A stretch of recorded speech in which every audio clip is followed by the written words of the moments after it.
अध्यक्ष महोदय, दशावतार कलाकारांसाठी मी सन्माननीय मंत्री महोदयांनीच एक मीटिंग लावली होती 26 मे 2025 रोजी। त्यामध्ये काही विषय अध्यक्ष महोदय त्या मीटिंगमध्ये मी ठेवले होते। एकतर त्यांच्या ओळखपत्राचा विषय, त्यांचं अनुदान आणि इतर ज्या काही गोष्टी जे फॉर एक्झाम्पल लावणी ह्या विषयाला मिळतात, इतर कलांना मिळतात, तसं दशावतार कलाकारांना मिळत नाही असं मी सन्माननीय मंत्री महोदयांना त्या मीटिंगमध्ये कळवलं होतं। ती मीटिंग झाली। उत्तर देणार। आता अध्यक्ष महोदय, त्या मीटिंगला 1 वर्ष पूर्ण झालं। 1 वर्षानंतर सुद्धा मंत्री महोदयांच्या उत्तरामध्ये असं देण्यात आलं दुसऱ्याचं कोण देणार की आम्ही त्यांना ओळखपत्र देऊ शकत नाही। आम्ही सरकार म्हणून त्यांना जे 5,000 रुपये देतो ते आम्ही सरकारच्या माध्यमातून आम्ही त्यांना देतोय। पण अध्यक्ष महोदय, हे 5,000 रुपये अगोदरपासूनच त्यांना मिळायचे। वेगळं या मीटिंग नंतर काही वेगळं घडलंय अशातला भाग नाही। आपण काही GR काढणार होतो अध्यक्ष महोदय, ते GR पण त्या मीटिंग नंतर जे काही ठरले ते अजूनपर्यंत निघालेले नाही। त्यानंतर जी समिती गठीत करणार होतो ती कधी समिती गठीतच झाली नाही। आता हे जे कोण अधिकारी आहेत अध्यक्ष महोदय, त्यामध्ये मंत्री महोदय आपल्या विभागामध्ये कोण पांडेजी म्हणून आहेत। आता ती व्यक्ती एवढे अडथळे निर्माण करते ह्या सगळ्या व्यवस्थेमध्ये की आता त्यांना गुगल फॉर्म दिलेत काहीतरी। दशावतार कलाकारांना अध्यक्ष महोदय गुगल फॉर्म दिलेत। आता तो बिचारा गावात राहणारा व्यक्ती, हजारो कलाकार आहेत आमच्याकडे, त्यांना जर एवढं सगळं कळत असतं तर हे मागच्या काही अनेक वर्षांपासून झालं असतं ना। आता गुगल फॉर्म देऊन अधिकारी का जात नाही जिल्हा स्तरावर? मला हा प्रश्न आपल्याला विचारायचा आहे मंत्री महोदय। अधिकारी जर एकदा जरी गेले असते, कलाकारांना एक हॉल कुठेतरी उपलब्ध करून दिला असता, ते सगळे कलाकार आले असते, आपल्या नोंदी झाल्या असत्या। अजूनपर्यंत वर्ष झालं तरी अध्यक्ष महोदय अजून नोंदी झालेल्या नाहीत। दशावतार कलाकारांना जसं लावणी महोत्सव होतो महाराष्ट्रामध्ये आणि तो महाराष्ट्र सरकार मार्फत होतो, या फेब्रुवारी 2026 मध्ये लावणी महोत्सव झाला अध्यक्ष महोदय। त्या लावणी महोत्सवमध्ये 3 दिवस तो लावणी महोत्सव घेण्यात आला। लावणीच्या कलाकारांना, त्यांच्या सम्राटांना महाराष्ट्र पुरस्कार, पद्मभूषण वगैरे वगैरे पुरस्कार मिळतात। आमचा दशावतार कलाकार इतक्या वर्षापासून तिथे कला सादर करतोय, आमच्या संस्कृतीचा एक भाग आहे। आमचा एक दशावताराच्या कलाकाराला तिकडे काही मिळालेलं नाही, एक पुरस्कार आमच्या दशावतार कलाकाराला मिळालेला नाही। इतके वर्ष झाली या कलेला अजूनपर्यंत आम्हाला एक पुरस्कार मिळालेला नाही अध्यक्ष महोदय। तो का मिळाला नाही हे कधी मंत्री महोदयांनी आम्हाला सांगावं। ओळखपत्र दिली नाहीत तर ह्या सगळ्या सरकारी योजना ज्या आहेत हे आम्ही बसवायच्या कशा? मी मागे पण तक्रार केली होती अध्यक्ष महोदय की माझा हा दशावतार कलाकार हा 4 ठिकाणी रोजंदारीवर काम करतो, ह्याची नोंदच जर झाली नाही तर आपण त्याला ह्या सगळ्या सरकारी स्कीममध्ये घ्यायच्या कशा? कसं घ्यायचं आपण या लोकांना? दुसरी गोष्ट, हा फक्त सिंधुदुर्गाचा विषय नाही। सिंधुदुर्गामध्ये जसा दशावतार कलाकारांचा विषय आहे, तुम्ही निकम साहेबांना विचारा किंवा भास्कर जाधव साहेबांना विचारा, तसाच नमन हा विषय रत्नागिरीमध्ये आहे। अजूनपर्यंत त्यांची कसली नोंद नाही। म्हणून अध्यक्ष महोदय, आपल्या माध्यमातून ती मीटिंग मंत्री महोदय आपण जी घेतली, आपल्याला सगळा विषय माहिती। आपण स्वतः कोकणातले आहात, आपण स्वतः माझ्या मतदारसंघातले आहात। आपण जाहीर त्याच्यानंतर केलेलं होतं की मी या लोकांना ओळखपत्र देणार। अजूनपर्यंत ओळखपत्राची प्रोसिजरच सुरू झाली नाही। गुगल फॉर्म आमच्या कलाकारांना कळत नाही। तुम्ही काहीतरी सोपी पद्धत करून द्या, काहीतरी सोपी पद्धत आमच्या कलाकारांसाठी करून द्या। आमचा कुठेतरी दशावतार कलाकार हा कुठेतरी महाराष्ट्राच्या पटलावर दिसू द्या। एक पुरस्कार मंत्री महोदय आमच्या दशावतार कलाकाराला मिळालेला नाही। कलिंगन वगैरे मोठमोठे कलाकार आमच्या जिल्ह्यातून होऊन गेले, पण एकही पुरस्कार आमच्या ह्या कलाकारांना मिळालेला नाही। आमचं ओळखपत्र नाही, आम्हाला अनुदान मिळत नाही, आमचं कुठेही कुठल्या स्कीममध्ये आम्हाला बसवलं गेलं नाही। मग हा दशावतार कलाकार जगणार कसा? त्यांनी त्याची फॅमिली, तो आपल्या फॅमिलीला कसा बघणार? त्याचं उदरनिर्वाह कसं होणार? साहेब, 5,000 रुपये, ते पण जर त्यांची जी कोण हे आहे, तो जो कोण टीम लीडर असतो त्यांचा, त्यांनी जर प्रमुख असतो त्या टोळीचा, त्यांनी जर ठरवलं तर त्याला पैसे मिळणार, नाही तर दशावतार कलाकारांना मंत्री महोदय पैसे मिळत नाही. माझ्या दशावतार कलाकारांना पैसे कधी मिळणार, त्यांचे हे सगळे विषय कधी सुटणार आणि त्यांना महाराष्ट्राच्या नकाशावर कधीतरी काय मिळणार आहे की नाही. आपण फड बघतो, आपण लावणीचे आपण अनेक पुरस्कार इथे जाहीर करतो, त्यांचं मानधन त्यांचं अनुदान आपण जाहीर करतो, पण माझ्या दशावतार कलाकारांसाठी अनेक वर्षांची परंपरा आमच्या कोकणातली अजूनपर्यंत एक फुटी कवडी त्यांना मिळालेली नाही. म्हणून माझी विनंती अध्यक्ष महोदय, मंत्री महोदयांनी आज काहीतरी दशावतार कलाकारांना, आमच्या नमनच्या कलाकारांना काहीतरी जाहीर करावं, जे आमच्या त्या चौकटीत बसतील, आमच्या त्या सरकारच्या कुठल्या तरी योजनेत बसतील, असं काहीतरी आज सरकारच्या माध्यमातून मंत्री महोदयांनी जाहीर करावं. अध्यक्ष महोदय, सन्माननीय सदस्य निलेश राणे साहेब यांनी जो प्रश्न या ठिकाणी लक्षवेधीच्या माध्यमातून उपस्थित केला तो अतिशय गंभीर आहे, योग्य आहे आणि त्यांनी मांडलेले मुद्देही अतिशय बरोबर आहे. सन्माननीय अध्यक्ष महोदय, आपल्या कोकणातील विशेषतः रत्नागिरी, सिंधुदुर्ग आणि राज्यात सुद्धा काही भागात आवडीने काही लोक करत असतील. या सगळ्यामध्ये दशावताराचं महत्त्व हे पारंपरिक आहे, पौराणिक आहे, धार्मिक आहे आणि परंपरागत सुद्धा आहे. देवाचे पृथ्वीवरचे 10 अवतार या अर्थाने दशावताराची मांडणी आपण त्या ठिकाणी करतो आणि त्याच्यामध्ये स्वाभाविक आहे पौराणिक कथा, परंपरागत आपल्या गोष्टी, या सगळ्यातून आपला नट कलाकार आपल्या तालमी म्हणजे आपल्या गावातच मंदिरातच एकत्र तालमी करून त्यामधनं या सगळ्या नाट्याला निलेश राणेसाहेब उभं करतो आणि कोकणाची ओळख पूर्ण राज्यात नाही, या दशावताराची ओळख जगासमोर आणण्याचं काम आपला कलाकार करतो. त्यामुळे त्याचं जेवढं धन्यवाद करावं तेवढं त्या ठिकाणी कमी आहे. ही गोष्ट खरी आहे की 26 मे 2025ला आपण या ठिकाणी बैठक मागितली आणि आपण बैठक घेतली. सन्माननीय निलेश राणे साहेबांनी त्या बैठकीमध्ये दशावतार कलेकरता अनुदान कलावंतांना मिळत नाही याबद्दलची पहिली व्यथा मांडली. कधी कधी कलाकारांऐवजीच्या पथकाच्या चालकाकडे ते जातं, त्याची आवश्यकता, आम्ही काय त्याच्या विरोधात नाही, पण कलाकारांपर्यंत पूर्ण मिळत नाही.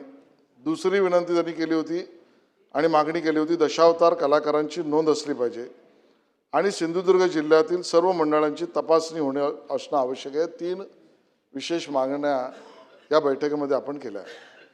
मला या ठिकाणी सांगायचं आहे की या निवेदनाच्या बैठकीच्या आधारावर आपण 12 ऑगस्ट 2025ला त्यातला निर्णय केला आणि या लोककला पॅकेज दशावतार शिफारतीसाठी आपण अजूनची समितीतली नावं, जी नावंसुद्धा मी वाचू शकतो, देवेंद्र नाईक, या ठिकाणी दत्तप्रसाद शेणे, संतोष शिरेडकर, राजाराम धुरी, शरद मोचेमाडकर या सदस्यांना आपली या विषयातली पॅकेजची असलेला जी समिती आहे ती राज्यस्तरीय लोककलावंतांना अनुदान पॅकेज, कला पथकांना भांडवली खर्चासाठी अनुदान व कला पथकांना प्रयोगासाठी अनुदान यासाठी या 5 सदस्यांना सुद्धा त्यामध्ये सामील करण्याच्या बाबतीतला निर्णय केला.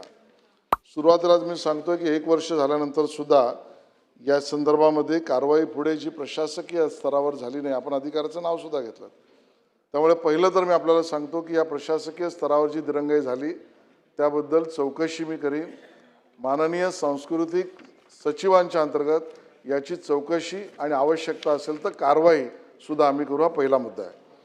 दुसरा आपला ज्या ठिकाणी मुद्दा आहे तो की या सर्व आमच्या दशावतारी कलाकारांसाठी अनुदान आणि बरोबरीने प्रयोगासाठीचं अनुदान करण्याची योजना आहे का? तर अध्यक्ष महोदय, 1 जानेवारी 2008चा आपला GR आहे आणि त्याप्रमाणे विशेषतः 5 विविध कलांसाठी, लोककलांसाठी आपण त्यामध्ये प्रावधान केलं आणि त्या लोककला म्हणजे पूर्णवेळ तमाशा, हंगामी तमाशा, दशावतार, खडीगंमत, शाहिरी आणि संगीत, त्यांच्या भांडवली गुंतवणुकीसाठी काही अनुदान आणि बरोबरीने प्रत्येक प्रयोगाला त्यांना काही अनुदान, या स्वरूपाची भूमिका घेतली.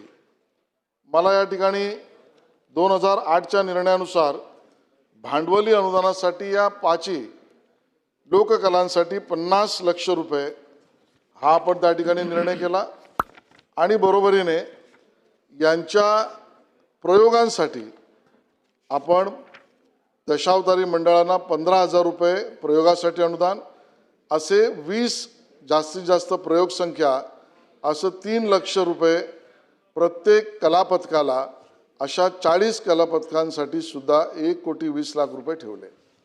पण होतंय काय, ज्याचा उल्लेख आपण त्या ठिकाणी केला, की आमची कलाकार मंडळी आहेत नाही, गावातली जी मुलं मुली आहेत, मग पेटी वाजवणारा वादक पण असो किंवा संगीत नियोजन करणारा असो किंवा माईकवाला करणारा असो किंवा तंबूवर काम करणारा असो, या सगळ्याला कधी कधी कला पथकाला अनुदान मिळतं पण कलाकारापर्यंत ते पोचत नाही, अशी सुद्धा आपण त्या ठिकाणी व्यथा त्या ठिकाणी मांडली.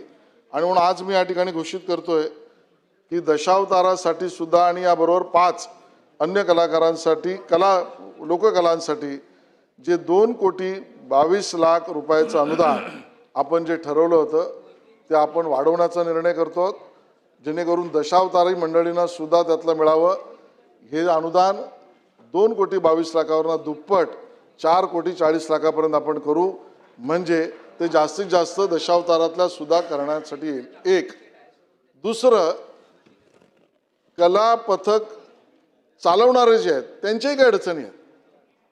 त्यांना हे सामान वर्षभर सांभाळावं लागतं. आपला भास्करराव तुम्हाला माहिती आहे, त्याचा मुखवटा असतो, साहित्य असतं, त्याची वेशभूषा असते, त्याचा रंगरंगोटीचं त्या ठिकाणी नेपथ्याचं काम असतं, ते ठेवायला सुद्धा जागा लागते, ते ठेवण्यासाठी सुद्धा अडचणी असतात.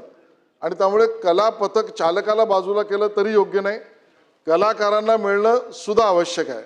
म्हणून हे दुप्पटीने जे आपण अनुदान करू ते आपण अनुदान कला पथकातल्या प्रयोगासाठी करतो, त्यामध्ये दुप्पटीतलं आपण अर्ध करू, जेणेकरून कलाकारांना सुद्धा थेट बँकेच्या अकाउंटवर मिळेल आणि कला पथक चालकाला सुद्धा मिळेल.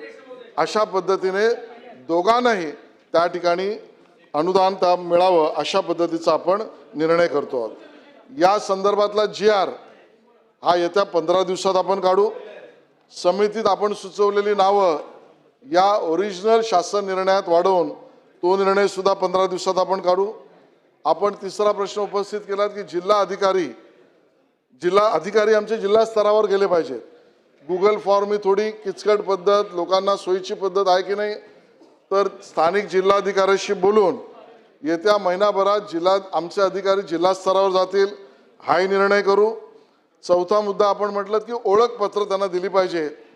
तर या राज्यातील लोककलावंतांना अनुदान पॅकेज अंतर्गत असलेल्या लोककला ज्या दशावतार सुद्धा आहे त्यांना सुद्धा ओळखपत्र, भले उत्तरात काही लिहिलं असेल तरी मी आज या ठिकाणी घोषित करतो की त्यांना ओळखपत्र देण्याचाही निर्णय आपण करू, तो शासन निर्णयामध्ये नमूद करू, अधिकाऱ्यांना आपण त्यापर्यंत खालपर्यंत पाठवू. दशावतार महोत्सव हे सुद्धा आपण घेत असतो, नमन महोत्सव आपण घेत असतो, यावर्षी ठाण्यामध्ये तो घेतला. आणि दशावतार कलेसाठी पुरस्कार तर राज्य सांस्कृतिक पुरस्कारात 3 लक्ष आणि राज्य सांस्कृतिक युवा पुरस्कारात 1 लक्ष देण्यात येतो. त्याची समिती आहे, त्यामध्ये दशावतारी कलाकारांचा सुद्धा सहभाग करण्याच्या बाबतीतल्या सूचना देण्यात येतील, असं मी या ठिकाणी घोषित करतो. भास्कर जाधव साहेब. सन्माननीय अध्यक्ष महोदय, या सदनाचे सदस्य सन्माननीय निलेशजी राणे यांनी ही लक्षवेधी आणली आहे आणि हे लक्षवेधी सिंधुदुर्ग जिल्ह्यातील फक्त दशावतार या लोककलेशी संबंधित थोडीशी ही लक्षवेधी आहे. परंतु त्यांनी विवेचन करताना खूप विस्तारानं सगळ्याच प्रकारचं विवेचन केलं आणि मंत्री महोदय या सगळ्याचं खुलाशेवार अध्यक्ष महोदय उत्तर देत आहेत. विशेष करून या कोकणामधल्या लोककला आहेत आणि सुदैवानं आमचे मंत्री महोदय देखील आमचे मित्र आशिषजी शेलार हे कोकणातलेच आहेत आणि म्हणून त्यांना यातल्या बऱ्याचशा गोष्टी माहिती आहेत. पण एकच गोष्ट मी आपल्या लक्षात आणून देऊ इच्छितो मंत्री महोदय, काही वर्षापूर्वी इथं मंत्री श्रीयुत अमितजी देशमुख हे त्या खात्याचे मंत्री होते. त्यावेळेला मुख्यमंत्री महोदय आपण हा मुद्दा उपस्थित केला होता, ही लक्षवेधी तेव्हा आपण आणली होती आणि त्याच्यामध्ये आज ज्या आपण काही कला अंतर्भूत केल्यात त्याच्यापेक्षा अधिकच्या कला आणि कलाकार याची आपण याच्या अंतर्भूत करावेत. कारण जसं सिंधुदुर्गामध्ये दशावतार ही लोककला आहे, तशी कोकणामध्ये म्हणजे विशेष करून रत्नागिरी जिल्ह्यामध्ये त्याला नमन म्हणतात. ते नमनाचे कलाकार सुद्धा तसेच आहेत. सिंधुदुर्गाचं वैशिष्ट्य असं आहे की संपूर्ण देशामध्ये एका जिल्ह्याची स्वतंत्र भाषा असलेला या देशामध्ये एकमेव जिल्हा आहे, तो म्हणजे सिंधुदुर्ग जिल्हा आहे. त्यामुळं त्या भाषेचं एकंदरीत टोन, ते बोलण्याचा लय खूप मजा येते, आपल्याला देखील माहिती आहे. आणि म्हणून नमन आहे, भजन आहे, भारुड आहे, शिमग्यातला संकासूर हे सुद्धा एक चांगली कला आहे. गाव खेळ निघतात, महिलांच्या टिपऱ्या आहेत, त्याचबरोबर लावणी महोत्सव होतो, त्याचबरोबर नमन महोत्सव आम्ही भरवतो.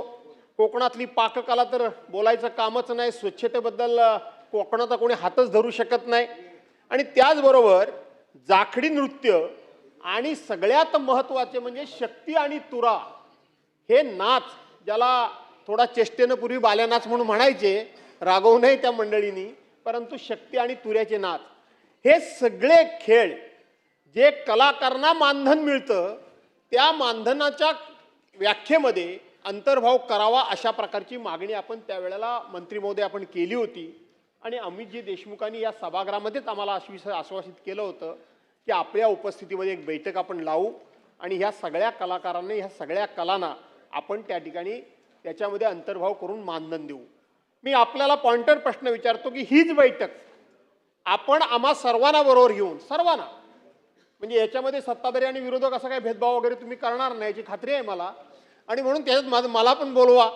आणि म्हणून आम्हाला सर्वांना बोलावून या ज्या कला आहेत या कलांचा अंतर्भाव आपण करणार का? आणि अंतर्भाव करत असताना या सर्वांना जे आपण कलाकार म्हणून मानधन देतो, आपल्या निवेदनामध्ये आपण असं म्हटलंय की जिल्हाधिकाऱ्यांच्या अध्यक्षतेखाली ही कमिटी आहे असं आपण म्हटलंय. पण खऱ्या अर्थानं मंत्री महोदय ही कमिटी BDOच्या अंडर असते. BDOने रेकमेंड करायचं आणि मग त्या माणसाचं ज्याला कोणाला कलाकार म्हणून मानधन देण्याच्या योग्यतेचा म्हणण्यापेक्षा पात्र होऊ शकतो की नाही हे BDOने कळवायचं असतं. आणि म्हणून याची व्याप्ती वाढवण्याकरता आपण बक्षिसाची रक्कम 2 कोटीवरून 1 कोटीवरून 2 कोटीवरून मला वाटतं 4,40,00,000 केलीत. आता राज्याचं बजेट केवढं मंत्री महोदय, थोडासा आपली अपेक्षा आमच्या वाढवत आहे. आणि म्हणून त्या कलाकारांना संधी देण्याकरता म्हणून अंतर्भाव याच्यामध्ये करण्याकरता एक बैठक लावा. इथं नुसती चर्चा करून होणार नाही आणि सगळ्यांना आपण बोलावून यामध्ये आम्ही ज्या सुचवलेल्या आहेत त्या. आणि दुसरं, माननीय मुख्यमंत्री महोदय इथं हजर आहेत आणि आपण स्वतः कोकणातले आहात. मध्यंतरी मुख्यमंत्री असं झालं की एक माणसानं सिरियल काढलं, देवखेळे म्हणून सिरियल काढलं. आमच्या कोकणामध्ये इतकी उत्तम परंपरा आहे, कोणाला मारणं नाही, कोणाला काय नाही. आणि त्या सिरियलमध्ये मुख्यमंत्री महोदय त्यांनी असं दाखवलं की शिमग्या महिन्यामध्ये जो संकासूर नाचवला जातो, घराघरामध्ये खेळे जातात, ते प्रत्येक वेळेला एक मर्डर करतात, एका माणसाचा खून करतात आणि खून करून तो होमामध्ये, म्हणजे होम असते ना शेवटची मोठी होळी, त्या होळीमध्ये टाकतात. अशा पद्धतीचा त्यांनी त्या सिरियलमध्ये हा सीन दाखवला. आणि त्यामुळं राज्य पातळीपासूनचे सगळे पोलीस अधिकारी गावागावामध्ये मुख्यमंत्री महोदय पोहोचले. आणि असं काय होतं? प्रश्न घ्या, एक मिनिट प्रश्न घ्या, अजून बोलणार. एकच सेकंद. अत्यंत महत्वाचा विषय आहे आणि लोकांची पळापळ झाली. मुख्यमंत्री महोदय शिमग्यामध्ये घरात जायची. आपण हे सिरियल ज्यांनी कुणी सुरू केलेलं आहे त्याची सत्यता मी म्हणतो हे तपासून तात्काळ याच्यावर बंदी आणणार का, हा माझा दुसरा प्रश्न. अध्यक्ष महोदय, सन्माननीय भास्करराव जाधव यांनी जो विषय या ठिकाणी मांडला आहे खरं आहे. आमच्या कोकणात, सिंधुदुर्ग, रत्नागिरी या सगळ्या भागात या दशावताराच्या आणि अन्य खेळाची परंपरा जी आहे ना, ही केवळ मनोरंजनापुरतं नाही आहे. ती बांधली गेलेली आमच्या देवाशी पण, गावाशी पण, ग्रामव्यवस्थेशी पण, ग्रामदेवतेशी पण, आमच्या जत्रांशी पण. आणि त्यामुळे त्यातनं आमदनी मिळवावी असा आमचा, राणेसाहेब तुम्ही म्हणाल त्याबद्दल कलाकार विचार नाही करत. पण परिस्थिती आज गंभीर आहे, त्यामुळे अनुदान भांडवली असेल किंवा प्रयोगात्मक आपण त्या ठिकाणी वाढवलं. आपण आता विषयाची व्याप्ती वाढवून यात काही अन्य सुद्धा प्रकार लोककलेचे घ्यावेत आणि त्यासाठी बैठक घ्यावी असं म्हटलं. बैठक घेऊ, पण हे देवाभाऊचं सरकार आहे. बैठकीपुरतं आम्ही थांबत नाही. आजच मी निवेदन दिलेलं आहे. त्या निवेदन या उत्तराच्या निमित्ताने वाचतो. सदनाने मला, अध्यक्षांनी परवानगी द्यावी. मी या सभागृहास निवेदन करू इच्छितो की महाराष्ट्रातील लोककलेचा समृद्ध वारसा लाभलेला आहे. लोककलांच्या माध्यमातून मनोरंजनासोबतच लोकप्रबोधनाचे काम देखील प्रभावीपणे केले जाते. तसेच लोककलांमध्ये अनेक ऐतिहासिक व पौराणिक संदर्भ दडलेले आहेत. त्यामुळे ही लोकसंस्कृती आपल्या लोकजीवनाचा अविभाज्य भाग आहे. त्यामुळेच राज्यातील विविध लोककला प्रकारांचे जतन, संवर्धन व प्रसार करण्याच्या उद्देशाने शासनामार्फत विविध लोककलांचे महोत्सव भरवले जातात. त्यासोबतच लोककलावंतांच्या कलापथकांना भांडवली व प्रयोगात्मक अनुदान देण्यात येते. सन 2008 पासून लोककला अनुदान पॅकेज ज्याचा उल्लेख आपण केला शासनाने सुरुवात केली. त्यामध्ये तमाशा, दशावतार, शाहिरी, खडी गंमत, संगीत बारी यासारख्या कला प्रकारांना सदर अनुदान देण्यात येते. भास्करराव, या योजनेत आता यापुढे हा निर्णय घोषित करतोय हे देवाभाऊचं सरकार आहे. बैठक नाही, निर्णय. काय निर्णय? या लोककला प्रकारात आता यापुढे नमन खेळ, जाखडी, वही गायन आणि झाडपट्टी या लोककलांचा समावेश करण्याचा शासनाने निर्णय घेतलेला आहे. आणि म्हणून त्यामध्ये या योजनेत आपण काय करतो तर झाडेपट्टी या विदर्भातील लोककला प्रकारातील 20 कलापथकांना प्रत्येकी ₹50,000 याप्रमाणे 10 लाख प्रतिवर्षी अनुदान. खानदेशातील वही गायन या महत्त्वाच्या लोककलात 20 कलापथकांना प्रत्येकी ₹50,000 प्रमाणे 10 लाख आणि कोकणातील नमन खेळे या 20 कलापथकांना ₹50,000 प्रमाणे 10 लाख प्रतिवर्षी अनुदान आणि कोकणातील जाखडी या कला प्रकाराला सुद्धा प्रत्येकी कलापथकाला ₹50,000 प्रमाणे 10 लाख ही आता आपण त्या ठिकाणी निर्णय या निवेदनाच्या माध्यमातून मी घोषित करतो. अध्यक्ष महोदय, अध्यक्ष महोदय, मला या ठिकाणी सांगायला आनंद होतो की आपण राज्य महोत्सव म्हणून गणेशोत्सवाला घोषित केलं आणि मग या भजनाला भांडवली साहित्यासाठीचं अनुदान यामध्ये सुद्धा राज्यातील आपण आकडा माझा पुढे मागे होईल पण जवळजवळ 1,1500 भजनी मंडळांना थेट त्यांच्या तबला असेल, पेटी असेल, अन्य गोष्टींसाठी अनुदान दिलं. कोकणामध्ये त्याची व्याप्ती वाढवण्यासाठी विशेष त्या ठिकाणी कक्ष सुद्धा करू आणि कोकणातल्या भजनी मंडळांना आणि राज्यातल्या सर्वच भजनी मंडळांना आपण तो प्रकार करू. या ठिकाणी आपण भारूड, शंकासूर आणि शक्तितुरा मी आज या ठिकाणी घोषित करतो की राज्य सरकारच्या वतीने या तिन्हीचेही महोत्सव राज्यातल्या प्रत्येक विभागात करण्याचा निर्णय आपण त्या ठिकाणी करतो आणि ते सुद्धा घोषित करतो. देवखेळे वेब सिरीजच्या बाबतीत खरं आहे की तो शंकासूर खुडी दाखवला. अरे एका अर्थाने त्याच्यात पण आम्ही देव बघतो. त्या शंकासुरातनं सुद्धा एका अर्थाने कुप्रथा याच्याबद्दल प्रहार करण्याची आमची हा लोककलेतला एक प्रकार आम्ही मानतो आणि त्यामुळे त्यात सामाजिक प्रबोधन आहे. त्या वेब सिरीजवर कारवाई करण्याच्या संदर्भामध्ये आपलं सुद्धा पत्र आलं, राणे साहेबांचं पत्र आलं होतं, अन्य निकम साहेबांचंही पत्र आलं होतं. तातडीने त्या वेब सिरीजच्या विरोधात पोलीस कारवाई वेब सिरीज म्हणून केंद्र सरकारला कळवणं आणि माननीय गृहमंत्रालयाच्या माध्यमातून सुद्धा निरोप जाण्यासुद्धा आपण निर्णय करून त्या पद्धतीचे निर्देश संबंधित विभागाला दिलेले आहेत. सुनील प्रभू साहेब. सन्माननीय सांस्कृतिक मंत्री यांचं मी अभिनंदन करतो. पण माननीय मुख्यमंत्री महोदय, आपण आज सभागृहामध्ये आहात. ही जी कला जी आहे ज्याचा उल्लेख निलेश राणेने केला की एक तप त्या संपूर्ण कलेमध्ये तो कलाकार त्या ठिकाणी लावतो आयुष्य आणि कोणतीही स्किप नसताना हा प्रयोग सुरू होण्यापूर्वी 1 तास अगोदर हे कलाकार ठरवतात आणि मंचावरती उभं राहून ही कला सादर करतात. ही कोकणची परंपरा आहे. आणि शेवटी सिंधुदुर्ग जिल्हा जो असा आहे की निसर्ग जोपासण्यासाठी ज्या काय कला आहेत त्या निसर्ग आमचा देव आहे आणि त्याच्यानुसार या सगळ्या कला ज्या आहेत त्या प्रत्येक परंपरेनुसार आपण टिकवतोय. माझी विनंती एवढीच आहे की मागच्या वेळेला जेव्हा लक्षवेधी आणली होती तेव्हा या संपूर्ण सिंधुदुर्गाला संगीत भजनाची परंपरा आहे आणि या भजनी कलाकारांना मानधन द्यावं असं मी म्हटलं होतं. आज आपण अतिशय चांगला असा या ठिकाणी निर्णय घेतला. प्रश्न घ्या, आपल्याला रिप्लाय प्रश्न विचारतोय. निर्णय घेतलात की आपण या संपूर्ण याच्यात महोत्सव करताय आणि यांना मदत करताय.